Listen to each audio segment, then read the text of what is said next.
Thank you, Chairwoman Waters. Thank you for holding this hearing, and thank you for this discussion, important discussion about housing affordability.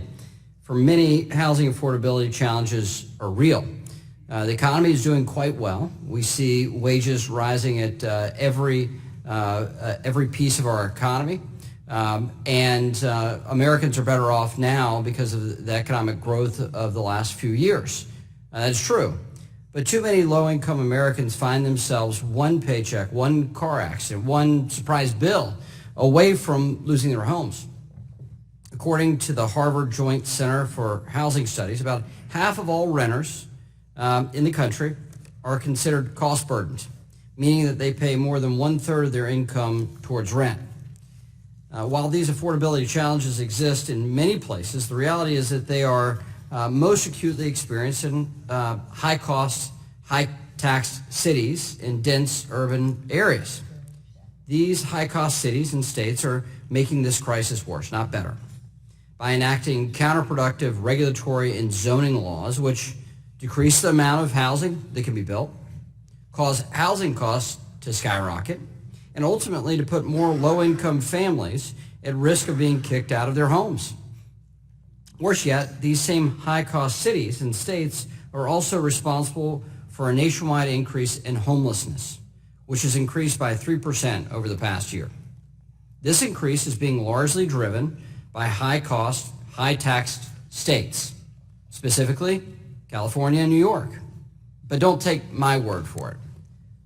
Last week, the Washington Post reported that, quote, New York City is the area with the largest homeless population, but Los Angeles, San Jose, and San Diego had the largest shares of the unsheltered population. That's the Washington Post.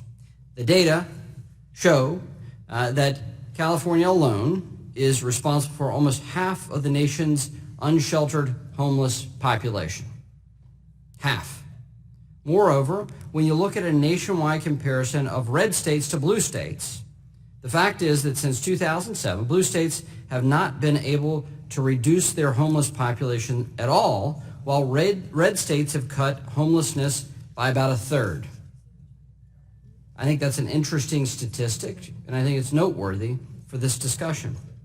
In fact, the Post further reported that homelessness data, quote, show that homelessness is in fact more prevalent in states that voted for Hillary Clinton in 2016, end quote, while states that, quote, states that voted for Trump have seen larger drops in their homeless populations, end quote.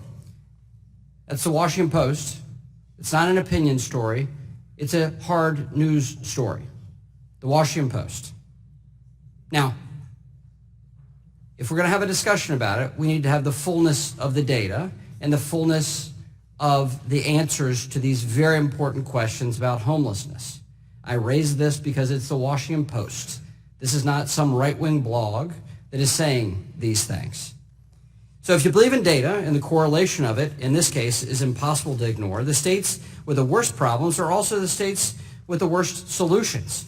The reality is that if we want to address the high cost of housing, we need to enact policy changes to address the root cause of these local issues, the local problems, not just hope for a new federal subsidy or temporary offsets in order to throw money at the problem.